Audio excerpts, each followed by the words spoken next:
हमारी जो कागज की नाव है यानी कि कार्डबोर्ड की वो शेप ले चुकी है। अभी मजा आएगा ना भिड़ो। जिसने ऑलरेडी चैनल को सब्सक्राइब कर रखा है उनको तो दिल से लव यू, और जिसने अभी तक नहीं किया है वो अभी के अभी कर दो और इस वीडियो को लाइक करो। देखते हैं कि इस वीडियो के ऊपर कितने ज्यादा लाइक आते हैं और आपके दिमाग में क्या क्या खुराफाती आइडियाज आते हैं वो भी मुझे नीचे कमेंट्स में बताते रहो ताकि उन पे भी काम चालू हो सके। बाकी फटाफट से आज के इस प्रोजेक्ट की भी शुरुआत करते हैं यार, चलो शुरू करते हैं।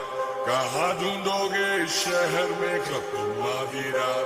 क्या फाइनली हमारी जो कागज की जहाज है वो पानी के अंदर तैर रही है।